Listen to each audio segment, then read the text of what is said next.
ঐতিহাসিক ৭ই মার্চ আজ ৭১-এর এই দিনে বঙ্গবন্ধুর যে ভাষণ এতদিন ছিল বাঙালির মুক্তি সংগ্রামের ইতিহাসের অবিস্মরণীয় দলিল, এখন তা বিশ্বের প্রামাণ্য ঐতিহ্য। ঢাকার রেসকোর্স ময়দানে বাঙালির অবিসংবাদিত নেতা জাতির জনক বঙ্গবন্ধু শেখ মুজিবুর রহমান এই ভাষণ প্রকৃতপক্ষে বাংলাদেশের স্বাধীনতার ঘোষণা।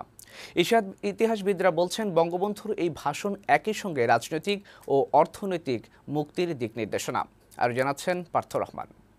এবারে সংগ্রাম আমাদের মুক্তির সংগ্রাম, এবারে সংগ্রাম স্বাধীনতার সংগ্রাম। অনেকটা কৌশলী হয়ে ৭ই মার্চের ভাষণে এভাবেই সেদিন স্বাধীন বাংলাদেশ সৃষ্টির ঘোষণা দিয়ে দেন বাঙালির অবিসংবাদিত নেতা বঙ্গবন্ধু শেখ মুজিবুর রহমান। সেই ভাষণের পর গোটা জাতি প্রস্তুতি নেয় পাকিস্তানি শাসকদের বিরুদ্ধে প্রতিরোধ গড়ার। তোমাদের যা কিছু আছে তাই নিয়ে প্রস্তুত থাকো।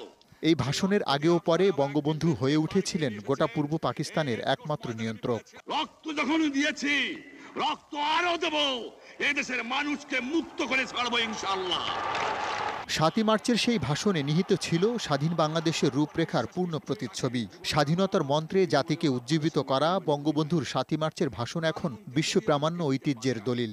একজন গণতান্ত্রিক আন্দোলনের নেতার চূড়ান্ত প্রজ্ঞা, পরিমিতি আর প্রতিজ্ঞার স্বাক্ষর ছিল।